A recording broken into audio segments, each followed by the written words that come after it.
I'm here with Alexander Mercouris, editor-in-chief of the Duran. Alexander, let's talk about Brexit, the UK elections, Brexit Party, Nigel Farage, Boris Johnson going head-to-head with Jeremy Corbyn. We did a video on this about a week ago, and we have some news coming out of the Brexit Party and Nigel Farage. Let me read you the first two paragraphs from Zero Hedge article, and you can let us know what's going on here.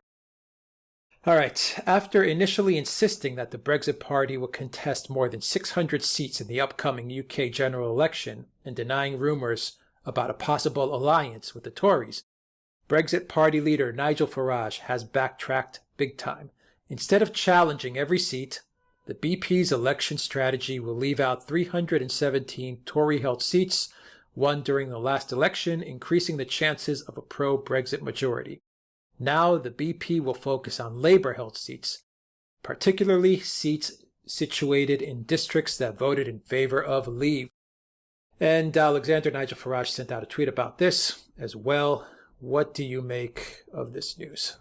Well, Nigel Farage has been coming under growing pressure and growing criticism because the agenda that he was following of having fighting all 600 seats was threatening to split the Leave vote at precisely the time when the Remain vote is consolidating behind Jeremy Corbyn and the Labour Party.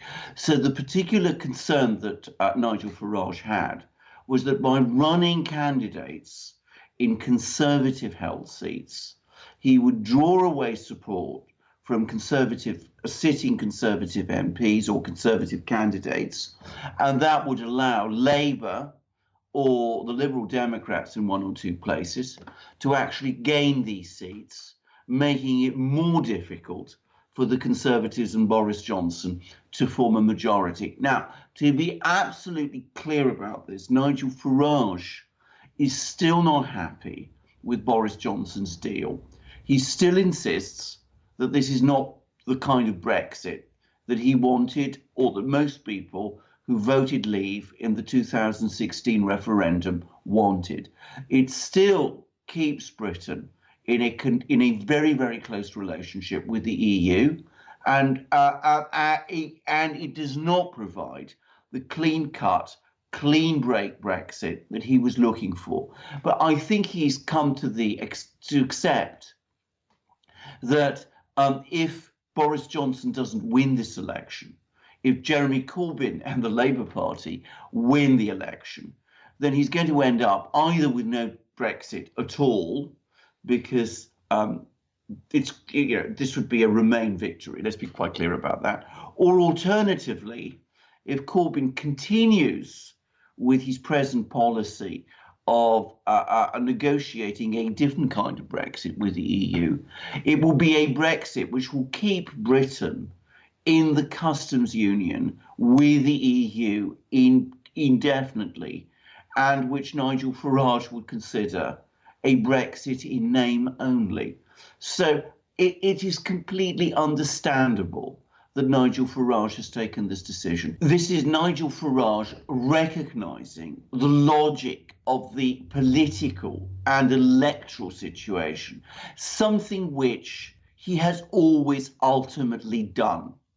Now, for this, however, to really succeed, the Conservatives now also need to do some very tough thinking.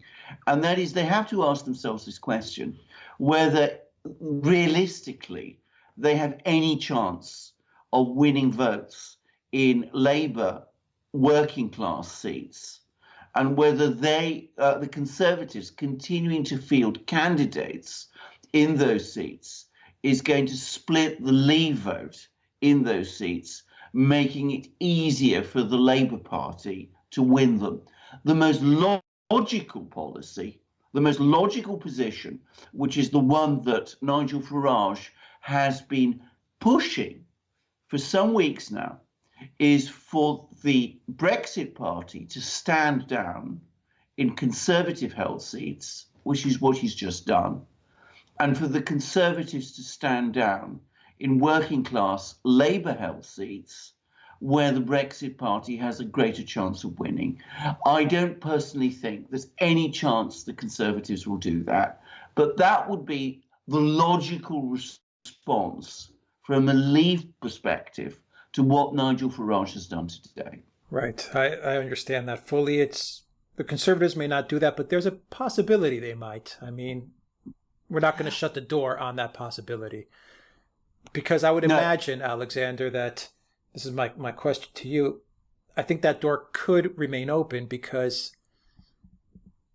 Farage probably was in consultation with Johnson before he made this decision, correct? Yes. So, I mean, there must be some dialogue between the two men. There unquestionably is. I mean, in fact, we know, in fact, that there was a meeting between the Brexit Party and the Conservatives in which apparently it all got rather passionate and a bit angry. But this meeting we know took place, and I'm no doubt that there've been others. What is happening is it's not been very widely reported, but what we said before, the gap between Conservative and Labour is starting to closing very gradually, but it's early days yet. And the risk is that from a Leave point of view, that Jeremy Corbyn and Labour are going to start gaining momentum. And that's entirely possible. They have a very well-organised grassroots organisation, and they're very strong traditionally in these working class Leave voting areas, which they've been able to hold on to up to now. What may happen is that if this gap between Conservative and Labour starts to close even further, somebody will point out to the Conservatives, if you continue to run candidates in these constituencies, you're going to let Labour hold on to them because you're going to split the Leave vote. And at that point, we could see the Conservatives accepting reality and standing down in them. Can I remind our viewers of what happened some months ago when there was a parliamentary by-election in the town of Peterborough? Peterborough is one of these working class towns which voted very heavily for Leave.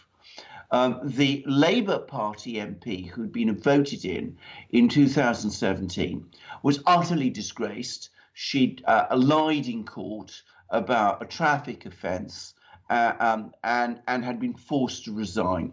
Now, all the indications were that the Brexit Party would win that seat in the parliamentary by-election that was called. Instead, and to everybody's surprise, Labour held on. They won the seat because the Leave vote was divided between the Brexit Party and the Conservatives. If the Conservatives, who came the Brexit Party came second, if the Conservatives had stood down, the Brexit Party would have won that seat. The Conservatives didn't stand down, and the result was that Labour held it. And we could start to see this happening more and more in these northern constituencies. It is very difficult for the Conservatives to win these constituencies. Granular polling that has taken place there in these constituencies suggests that the Brexit Party has more of a chance. Now, as I said, if the polls tighten, it may be that the penny will finally drop and that the Conservatives will take the reciprocal step to the one that Farage has just taken and pull their candidates from these constituencies. We will have to see. Yeah, there is a lesson to be learned there in those by-elections. Absolutely, Alexander. Absolutely. And to me, it seems that, listening to you, I guess for the Tories, the question becomes, what's more important? Is Johnson's, Brexit plan? And we know it's not a full Brexit. That's understood. It seems that even Farage has understood that, Johnson's plan is the best possible outcome at this moment in order to get that full Brexit later down the line. I think Farage is also come to the realization of that. So Yes. what's more important for the Tories to work with the Brexit Party so they could secure a type of leave majority, let's call it that, Yes. or are the Tories going to say, you know what, we're going to run, people everywhere, Yes. regardless of the Brexit Party? That's entirely right. Now, of course, the problem with the Conservatives, with the Tories making this kind of deal with the Brexit Party and with Nigel Farage, and giving Nigel Farage and the Brexit Party a clear run in these northern constituencies, is that there are still a great many people in the Conservative Party who are basically deep down Europhiles. They do not want to see, basically they're not happy about any kind of Brexit, and they made it very clear in the past that they do not want to see any kind of electoral alliance or electoral pact with the Brexit Party and with Nigel Farage.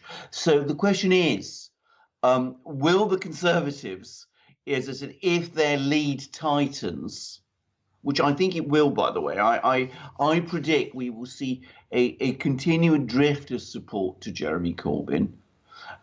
If their lead tightens, will Boris Johnson and the Brexiteers within the cabinet be prepared to face down these more Europhile politicians who are still there within the Conservative Party and who still want to keep Nigel Farage and the Brexit Party at a distance?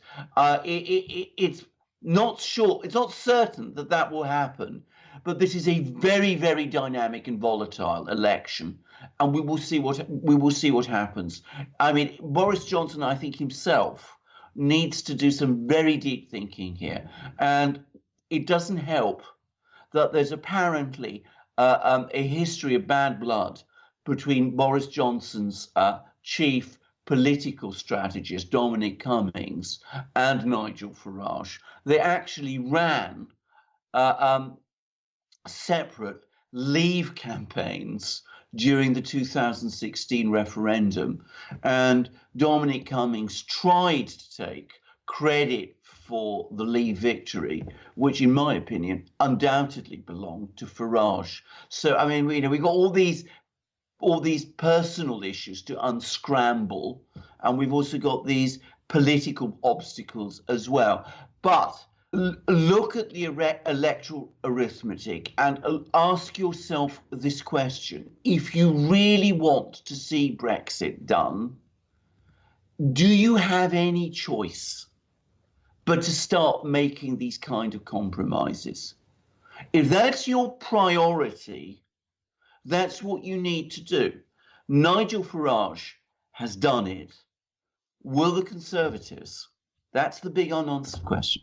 That's a great way to phrase it, Alexander. It seems that Nigel Farage has taken a step towards cooperation in order to eventually get to the Brexit that he's been working for.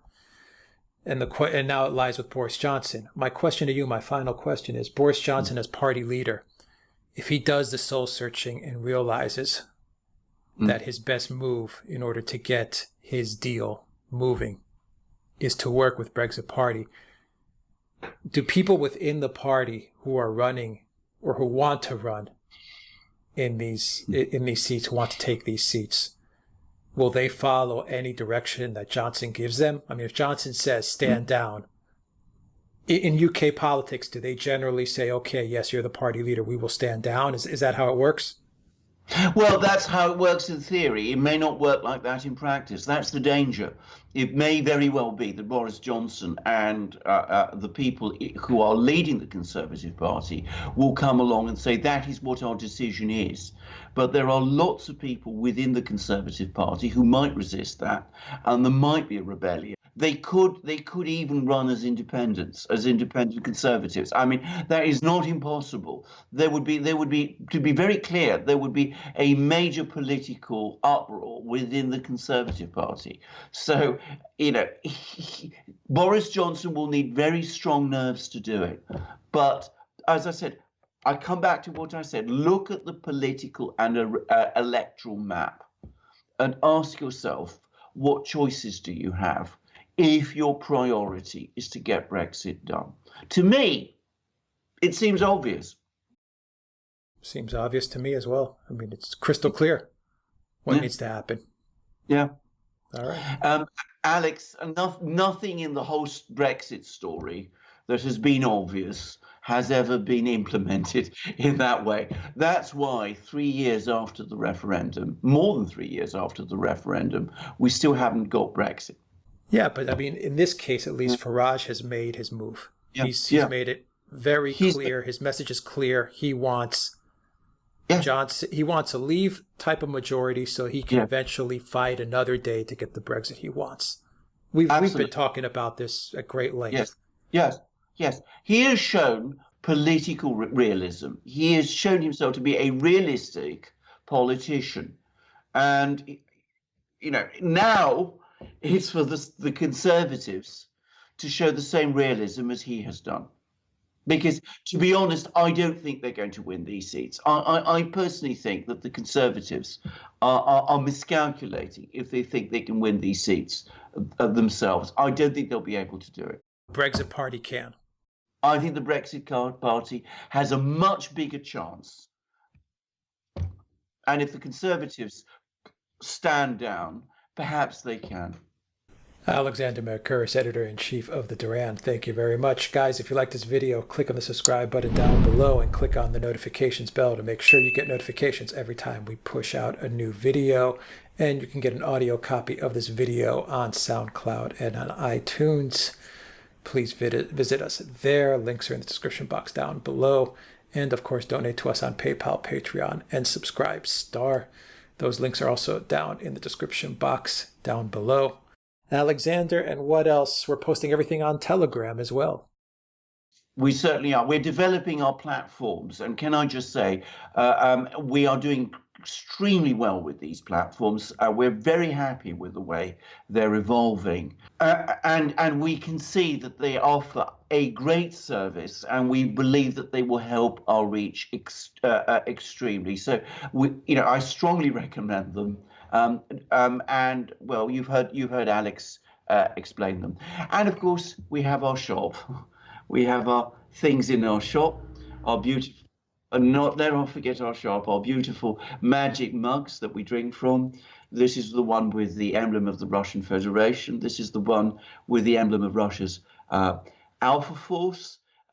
Beautiful 15-ounce porcelain mugs, the things that keep us going through all these long, cold nights in England in November, so that I can actually go on following the news, the election news, and keeping track of everything that's going on everywhere else. How would I do it without the magic mugs? How would I find the confidence to do it if I wasn't wearing these absolutely great Duran shirts, this amazing 100% cotton polo shirt that looks so smart and feels so comfortable? And you can see that it's got the Duran double-headed eagle embroidered on it.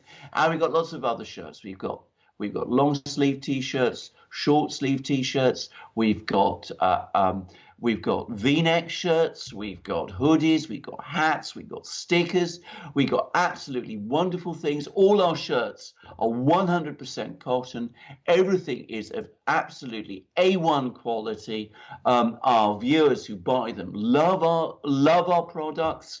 Our competitors are incredibly jealous of us for having such great products and are trying and failing dismally to copy them. So go to the Duran shop. Alex will tell you how to do it. Help the Duran, help yourself by owning these great things.